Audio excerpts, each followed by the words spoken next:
Welcome to the official podcast of Comics, Beer, and Sci-Fi. Before we get started, make sure to subscribe to this podcast and follow Comics, Beer, and Sci-Fi on all your favorite social media apps. Now, on with the show!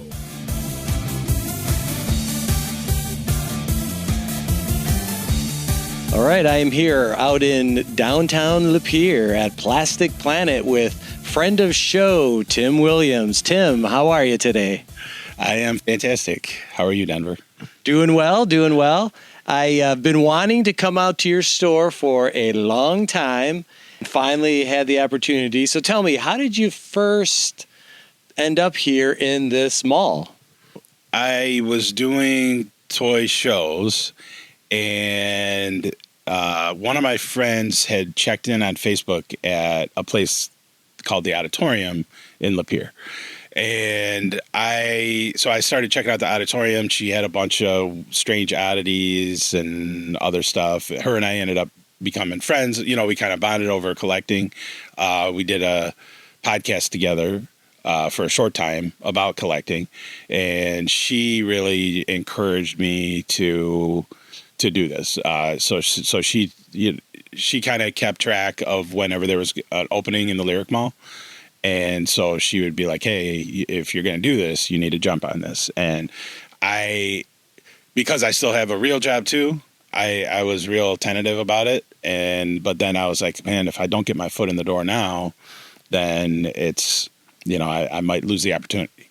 So, it was kind of a big, scary step because I just didn't know how things would go. But I have no complaints, and I've moved 3 times now, and then now I'm expanding the store that I'm in now to a bigger space. So it's been good. I've been open for 2.5 years, and like I said, this is the 3rd spot that I've been in the Lyric Mall. It's just the spaces have gotten better. And this is probably the coveted spot in the Lyric Mall that everybody wants to be in right now. But, as long as things can continue to go the way they are, I'll be here for a while, hopefully.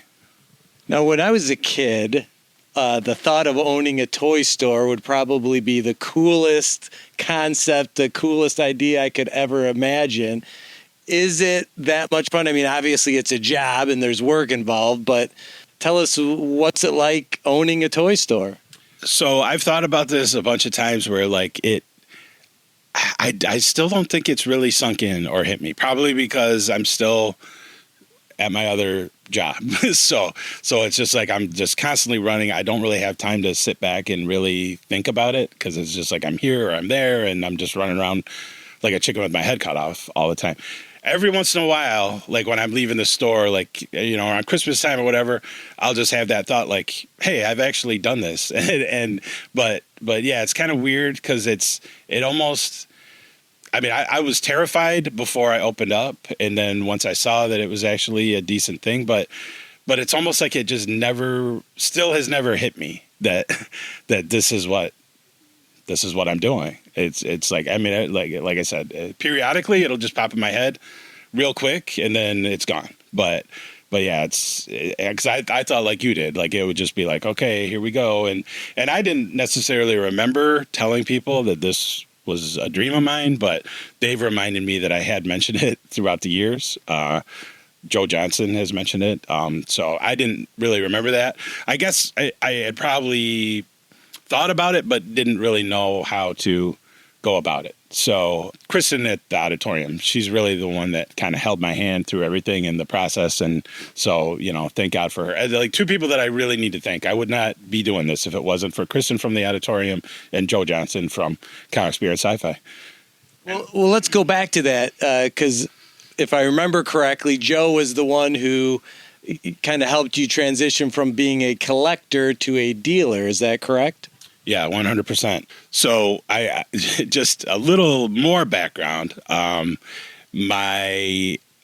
ex-wife, one of my ex-wives, would complain about my habit all the time and said, hey, you got way too much stuff. I didn't think that I did. But, and every once in a while I'd go in and I'd sell some stuff on eBay if I needed some extra money. But turns out she was not wrong. Once I started actually going through, once I actually started doing shows. Yeah, so Joe Johnson started doing the show in Lake Orion. And I really had no intention of doing shows. So I checked it out, and then I continued to do that show for a while and saw that it was a viable thing and that people were really interested in this stuff. So, yeah, so that's when I was going through my garage, my basement, trying to find stuff for those shows, and I realized, hey, she was onto something there. So yeah, but yeah, I got to give Joe Johnson a lot of credit for kind of booting me in the ass and actually getting me to take that first step as far as that goes. We love Joe. Shout out to Joe. Okay, so you have the store, but are you still out doing shows and conventions? Not so many. The only one that I make sure that I do is the one in Flint called the Really Cool Comic Con. That one's always fun. Not saying that there's other ones that I won't do, but as of right now, just because I have so much going on, that's the only one that I make sure that I do every year so far. Yeah, we love Really Cool Comic-Con at Comic Experience Sci-Fi, and Tim, you were the one that kind of turned us on to them, and that's a great show. So if anybody is not familiar with them up in Flint, give them a look online and make sure to. It's every summer, like June, July? It's every summer. It's always been in August, but this year it's going to be in July. Excellent. Okay, so now let's go back even farther.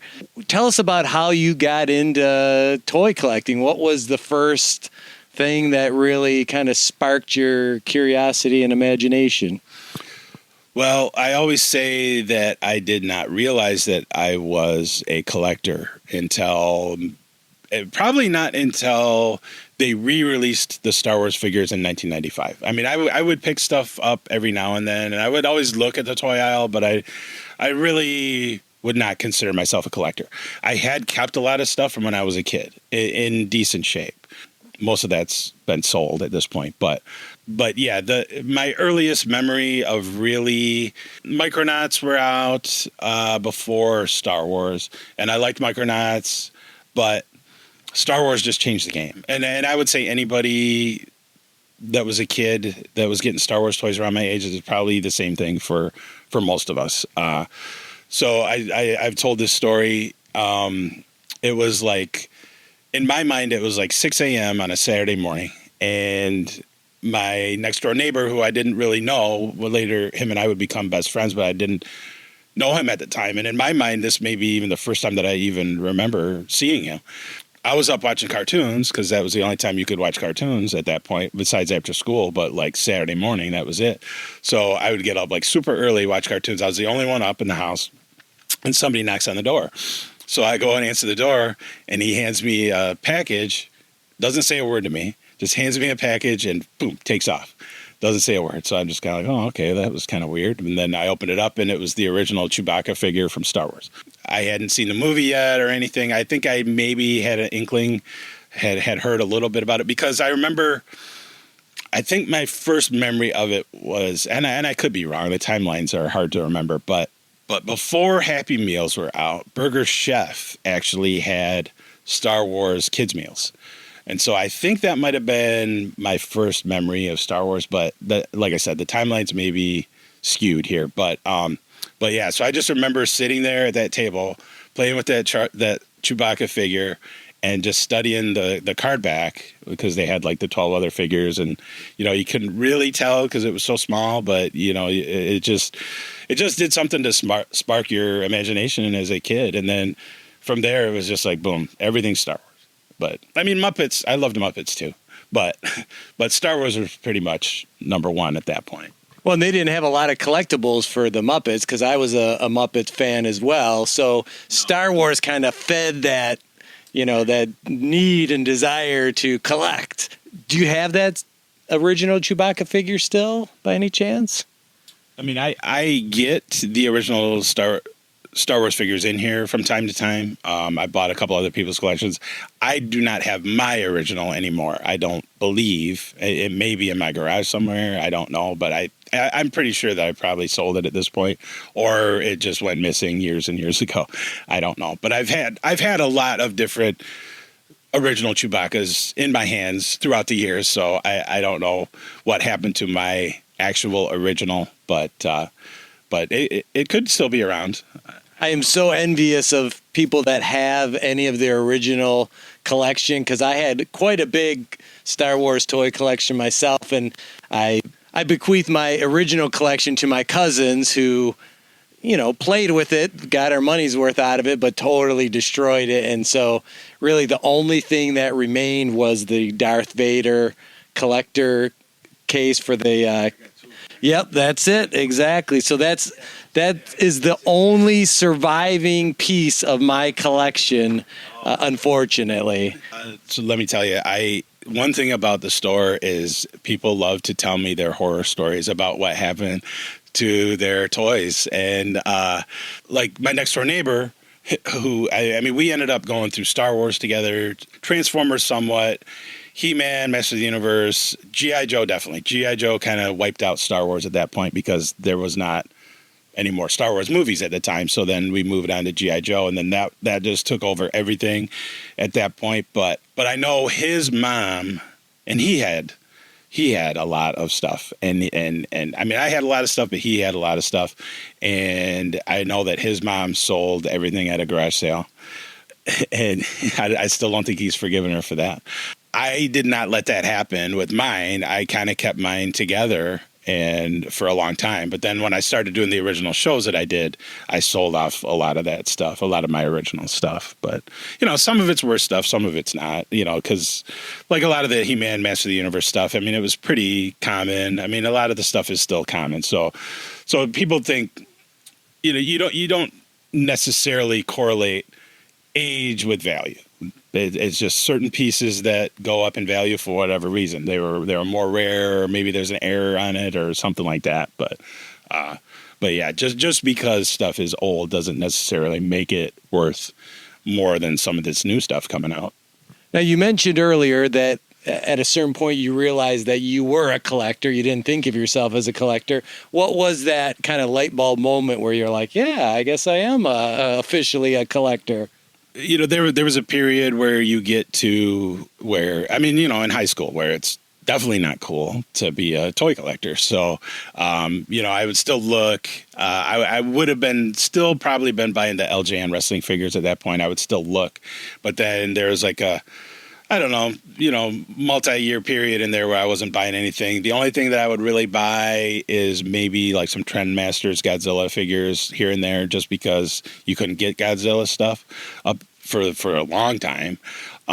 So then I remember buying a magazine, a Star Wars Insider magazine, and they had a whole layout of the new line of action figures that were coming out, and I didn't like them. I didn't like the way they looked because they made them all buff, and they just didn't look, because they were trying to compete with He-Man and everything else that was out. So they made them look way too muscular, and so when I saw them, I was like, these kind of suck. My first wife, when we were dating, she just bought me the Darth Vader. I had told her, I was like, I'm not going to buy these. And so she brought me the Darth Vader one day, and I actually opened it up, and I'm messing around with it. And I'm like, yeah, even though it wasn't the same as the originals, it still brought back a lot of those memories. So then her and I both, because she was a Star Wars fan too, and she had toys as a kid, was kind of a collector.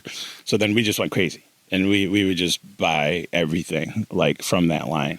And then from there, the Spawn toys came out, and those really revolutionized the toy industry, because you weren't getting anything that detailed, unless you were paying a lot of money up until that point.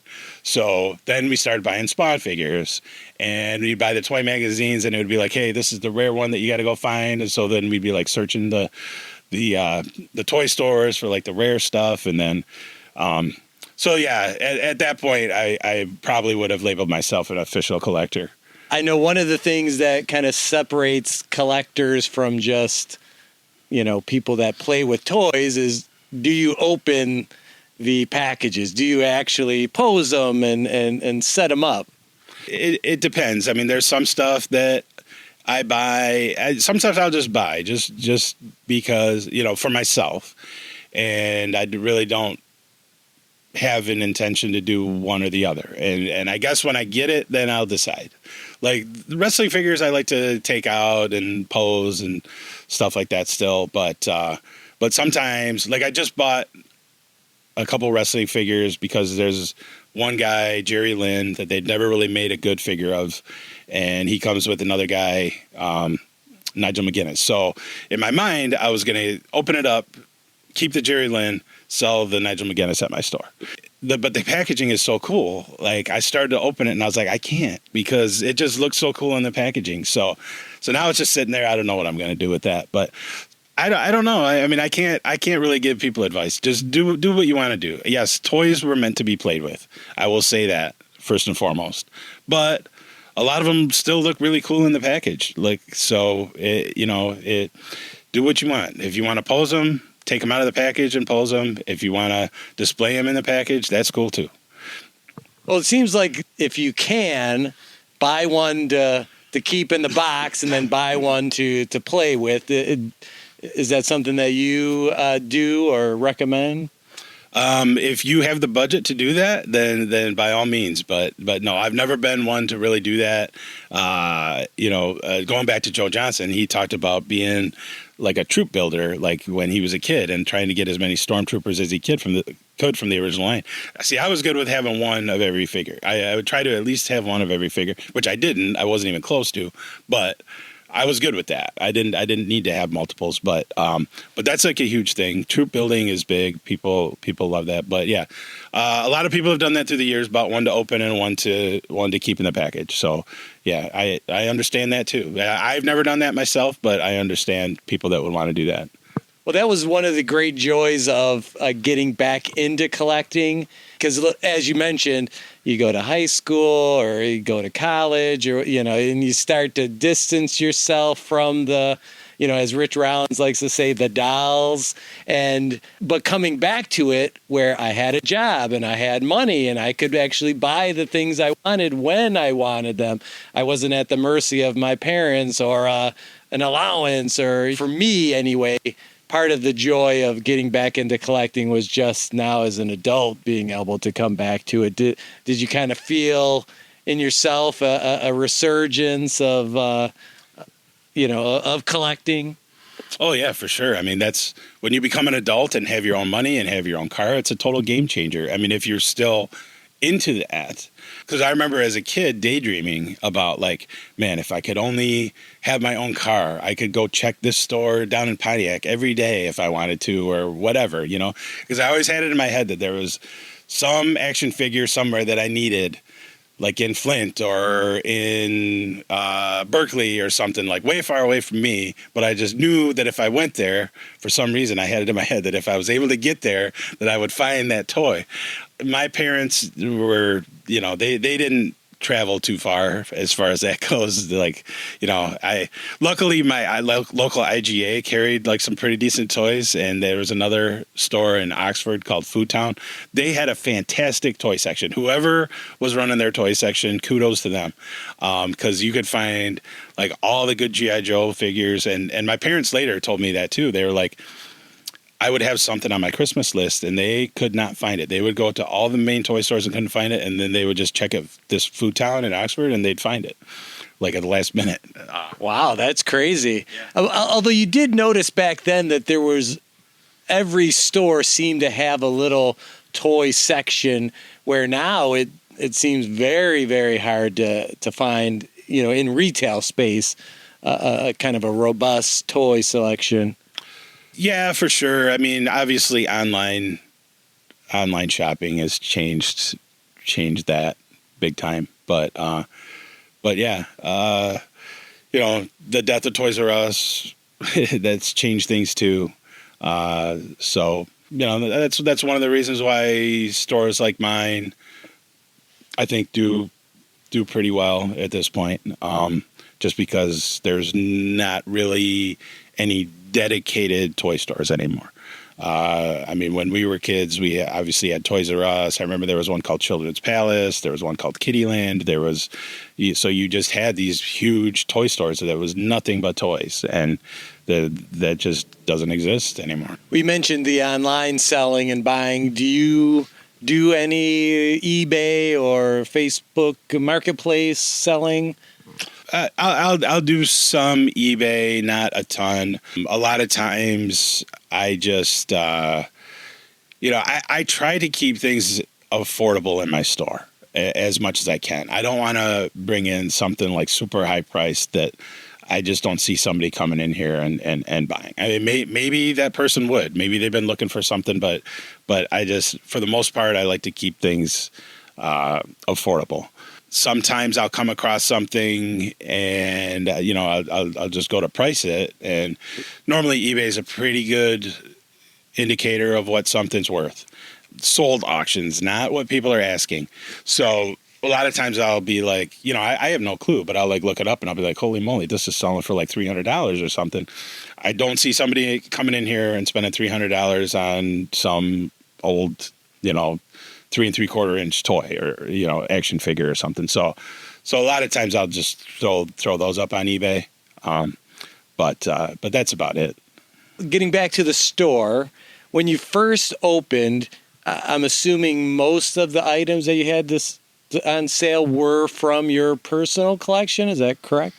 Oh yeah, for sure. Everything in my original space was from my personal collection, what was left of it after doing shows, which I still had a ton left, and I still have a ton left. But since then, I've had people sell me their collections, or I will purposely seek out things specifically for the store that I don't necessarily want myself, but I'm pretty sure that somebody will be looking for at the store. For people that aren't aware, tell us a little bit about kind of your main areas in the store. What are some of the lines or types of toys that are really, really big for you? It's hard to say. I mean, stuff seems to go in spurts, like anything. But let's just take Star Wars, for example, because it's one of the biggest things. Like there will be months where I don't sell a Star Wars. I won't sell a Star Wars thing for like 2 months. Then all of a sudden, that's all anybody wants for like a month. But not just that. I mean, superheroes, Godzilla, Dungeons and Dragons, wrestling, like everything. It's kind of weird the way that it goes. It'll just be like something will be dead, and I'll be like, hey, what's going on? Why is this dead? And then all of a sudden, it just picks back up, and that's all anybody buys that whole week or weekend. It's odd. I don't know why it happens that way, but it does. And let me ask you about the layout of the store. Are you always trying to like second guess what people are looking for as far as like bringing in items, moving them around? I mean, when you got as much stuff as you have here, is there a logic to how you have everything set up? I try, but then I'll like move something somewhere else because I think it'll be better, or I have more of something, so I need to condense it into a certain area, and then I'll just move some stuff. It's not necessarily. I try to have things in a certain area, but I get away from that just as you go along. It's kind of tough to do. I will be expanding. I think it'll be a little bit easier once I get that extra room, because you have never been in this spot. This is way more spacious than it was a couple days ago, because I've already started moving some stuff in the back, and I've taken down some display stuff. It was kind of hard to navigate through here. And, anybody that's been in here probably felt the same way, because once you got too many people in here, I'm sure it would feel a little bit claustrophobic at times. So I'm hoping that, being able to have, I'd say that we're probably going to get about 30% more space than what we have. I think that'll help. I hope. Well, talking about expansion, what is your, I guess, long-term goal? Is it to work at the store full time, or keep growing? What's the next 5 years look like? I have a real job too, full time. So I am eligible to retire. I've been eligible for like 5 years, but I hem and haw, and because the longer I stay, it's financially better for me. So I could leave right now and be fine, but just in case something happened with the store, I want to be in a better position where I don't have to rely on anything else. So yeah, at some point I don't want to be at my job for another, I don't even want to be there another 2 years. So within the next 2 years, I'm going to leave that job and focus on this 100%. I just don't see this going out of style, this stuff going out of style. Because I think people always have that, the nostalgia factor.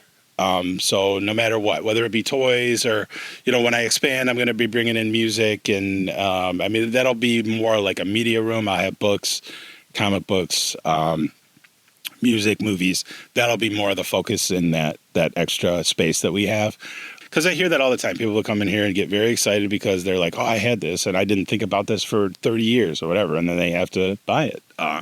And nothing beats seeing and holding and, even smelling, the toys and the games. And I love online shopping as much as the next person, but when you walk into a store like this, it just feels like you've gone into some kind of toy heaven. It's amazing. So yeah, you're right. I don't think anything like this is gonna nostalgia is not going to go out of style. And I hear that a lot. Like people come in here being like, oh man, you just like reintroduced me to my childhood or whatever. I hadn't thought about this in years, or I haven't seen this in years, and I used to have this. It's so yeah, that is like one of the best things about this. Like just seeing people's faces like light up, or finding something that they totally forgot about that they even had, or something that they've been looking for a long time. I've got this a few times where people are like, I've been telling people for years that I used to have this, and they don't believe me that this even existed. And then they'd like buy it. They're like, okay, well now I can go show them that. Let me wrap things up by asking you, this is a kind of a big picture question that I like to ask collectors. And being a bit of a collector myself, why do you think people love it so much? What is that nature of having and categorizing and I don't want to say hoarding and make it sound negative, but I know with my personal experiences, I was buying stuff just to buy it at certain points, and I'd put it in a box or a container and never open it, never think about it, but I knew that I had it, Why do you think people love collecting so much? I would say the main thing is just the nostalgia factor, but also you have the factor of just finding that like rare item, or it doesn't even have to be rare, but just something that you want, just seeing something at the store just sparks something in your memory, or whatever. You just feel like you need to have that for whatever reason. But yeah, obviously connecting you to a part of your childhood would be the main thing in my mind. But once you get started with collecting too, you also get a sense that you have to have everything from that line sometimes as well. I was never really like that. Even as an adult, I'm still really not like that. But a lot of people are, and I totally understand it. So I think there's a lot of different factors, but nostalgia being number one there. Now, is there any piece that you've been looking for that you just really want that you haven't been able to get your hands on, or as a toy store owner, do you pretty much see everything? Yeah, not necessarily. I know where I can get stuff. I just don't want to have to pay the price for certain things. Right now, my main thing that I would like to get is Applause made some vinyl figures from the movie Freaked. And I bet you a couple years ago, you probably could have got those for super cheap. but I think that movie has found an audience more in the last so many years, and so those things are like worth a ton of money. So if I happen to find those for a reasonable price, that is like probably the main thing that I would be looking for right now for myself. But awesome. Well, I'm freaked. All right, Tim, thank you so much. Everybody, if you're ever in Lapeer, make sure to go to Plastic Planet. Stop by. They have a little bit of everything. It's an awesome space. It's a great little downtown area here. So I cannot recommend it highly enough. Tim, thanks. Thank you. That's it for this episode of the Comics, Beer, and Sci-Fi podcast. Thank you for listening, and we hope you'll join us next time.